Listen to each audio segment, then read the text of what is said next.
Hi friends, ఇదైతే నా birthday blog. నా బర్త్డే అయితే ఈసారి సాటర్డే వచ్చింది. సో అందుకే ఏం స్పెషల్స్ లేవు, అలాగే ఇక్కడికి వెళ్ళే ప్లాన్స్ కూడా లేవు, కాలేజ్ కూడా లేకుండే. అందుకే ఫ్రెండ్స్ అయితే ఇంటికే కేక్ అయితే తీసుకుని వచ్చి కేక్ కట్ చేపించడానికి. అలాగే ఈవినింగ్ దాకానైతే ఫ్రెండ్స్ తోటి అయితే ముచ్చట్లతో టైం పాస్ అయితే చేసిన.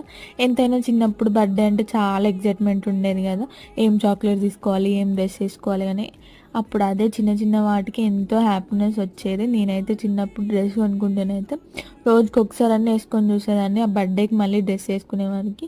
అలాగే స్కూల్లో చాక్లెట్స్ ఇవ్వడానికి ఫ్రెండ్స్ని తీసుకెళ్ళాలంటే ఏ ఫ్రెండ్ తీసుకెళ్ళాలనేది అది ఒక పెద్ద కన్ఫ్యూజన్. ఎందుకంటే ఒక ఫ్రెండ్ని తీసుకెళ్తే ఇంకొక ఫ్రెండ్ కోపం వస్తుంది, అలాగే అలుగుతుంది కాబట్టి ఇక నేనైతే ఈవినింగ్ అయితే మళ్ళీ షాప్కి అయితే వెళ్ళాను. అక్కడ షాప్లో వాళ్ళు అయితే మళ్ళీ కేక్ అయితే కట్ చేయించారు.